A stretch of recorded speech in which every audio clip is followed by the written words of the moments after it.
सांसद रामजी को करनी सेना की चेतावनी। करनी सेना के अध्यक्ष राज शेखावत की धमकी। माफी मांगे सपा सांसद रामजी लाल सुमन। अगर माफी नहीं मांगी तो फिर कुटाई होगी। जिस दिन मौका मिलेगा उस दिन करेंगे पिटाई। तो धमकी दे दी गई है। करनी सेना की तरफ से कहा गया है कि माफी मांगे रामजी लाल सुमन। हालांकि उन्होंने कहा है कि लोकतंत्र में विरोध करने का अधिकार हर किसी को है, लेकिन ये जंगल राज है।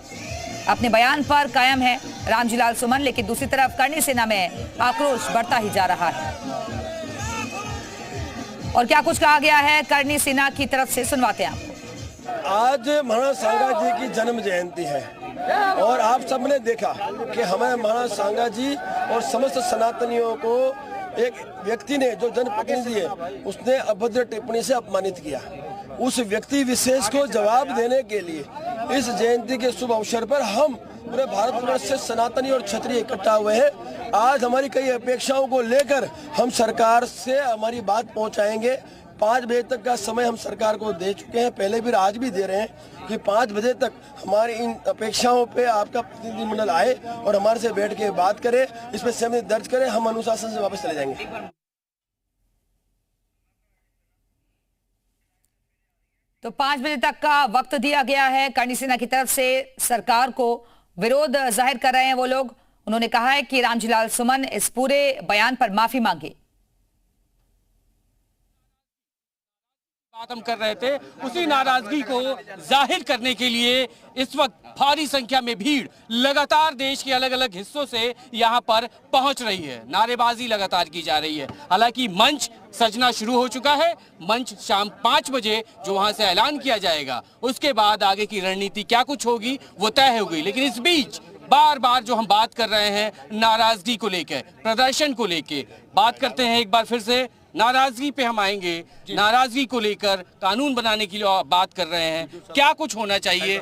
माफी से काम चल जाएगा या और कुछ होना चाहिए? जी, पहले तो बड़वा सुमन है, जो मैं आपसे माफी मांगूंगा, इन तरह के शब्दों का इस्तेमाल ना करें। भाई साहब, बाबर सुमन है जो, उसको जब तक हमारे राष्ट्र हिंदू, जो हमारे बाबा पूर्वज राणा सांगा जी के प्रतिमा पर जाके ना गड़गड़ के माफी नहीं मांगेगा, तब तक हम उसे माफ नहीं करेंगे। और समाजवादी पार्टी तब तक उसको इस्तीफा हाथ में नहीं देगी और उसको संसद से नहीं निकलवाएगी, तब तक हम माफी नहीं देंगे। और आगे भी अगर कोई भी हमारे पूर्वजों के बारे में गलत टिप्पणी करता है, अभद्र टिप्पणी करता है, तो उसके लिए संविधान में कानून बनना चाहिए। इससे आगे कोई भी हमारे पूर्वजों के गलत टिप्पणी ना करे। शांतिपूर्ण प्रदर्शन होना चाहिए, क्या जरूरी है?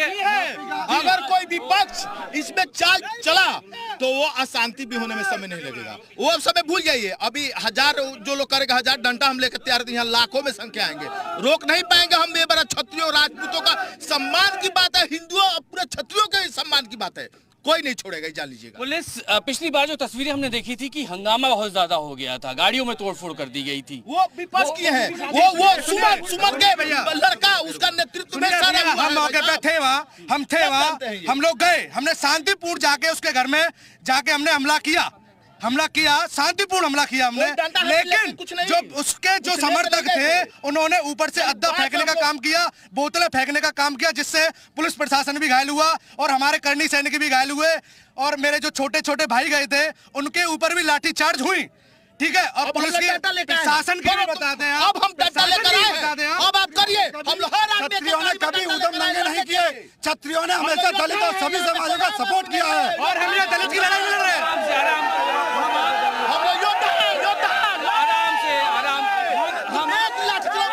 आप तो तलवार भी लेके आए हैं। हम आपके चैनल से माध्यम का भड़वा सुमन को बताना है, गाली आप लोग न दे। ये शब्द आपत्ति को चैलेंज कर रहा था कि प्रशासन को हटा दिया जाए, हम अकेले करनी सेना से निपट लेंगे। अभी समय है, अगर उसके कूदा है पिछवाड़े में आके आज करनी सेना। फिर आपने ये अब तलवार भी लेके आए हैं। हम तलवार लेते हैं उसके पिछवाड़े में डालने के लिए, नहीं नाक रगड़ के राणा सब कुछ हम लोग के पास, गोली भी है, शस्त्र भी है, सब कुछ है। आप भी तलवार लेके आए हैं। ये तलवार का मकसद क्या है? ये तलवार हमारी एक शान है क्षत्रियों की, ये हमारा एक हथियार है क्षत्रियों का, हमारी शान है। यहाँ पर मैं एक बार ये क्षत्रियों की शान क्षत्रियों की शान इसको कहा जाता है, तलवार को। तलवार हम लोग लूटने के लिए नहीं, तलवार लूटने के लिए नहीं निकालते हैं, अपनी तलवार के लिए तलवार निकालते हैं। कब तक भागेगा, कब तक बचेगा? संसद में जाने भाइयों को जूते मारे जाएंगे, उन्होंने क्षत्रियों का अपमान किया है। एक आदमी बोले तो सुनाई भी देगा। एक भैया सुनिए, अरे शांत हो भैया, ओ भैया शांत हो।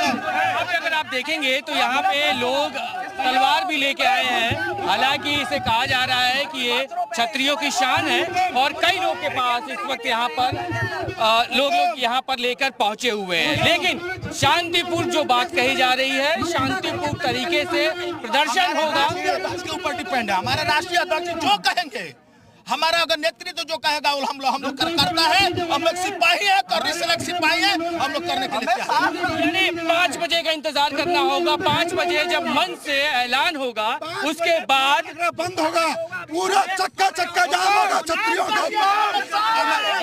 हमारे पूरा आगे जाम होगा। ये क्षत्रियों को सोते हुए डाकुओं को ललकारा है। लेकिन चेतावनी से काम चलेगा या कानून व्यवस्था से काम चलेगा? कानून व्यवस्था हम अपने हाथ में नहीं लेना चाहते। अगर कानून व्यवस्था, हमारी राणा सांगा जी की जयंती चल रही है, शांतिपूर्वक हम अपनी जयंती मना रहे हैं। अगर प्रशासन ने हमारे साथ में गलत किया तो ये क्षत्रिय रुकने वाले नहीं है और न रुके हैं कभी। कानून व्यवस्था से भी तो काम चलता है। हमारे पूर्वजों ने कभी चूड़ियां नहीं पहनी, घर में पल्लू में छुप के नहीं रहे। उन्होंने युद्ध लड़े हैं इस देश के लिए और लोगों को बचाया है, चाहे दलित हो चाहे किसी भी समाज का हो। हमारे पूर्वजों ने अपना खून बहाया है। तो हम वो इतिहास में बातें लिखी हैं, लेकिन मैं ये समझना चाह रहा था, कानून व्यवस्था पे भरोसा है? बिल्कुल है। हम उत्तर प्रदेश सरकार, योगी सरकार का सपोर्ट करते हैं। योगी नहीं, पूरी जनता उग्र हमारी जानकारी दे रहे हैं।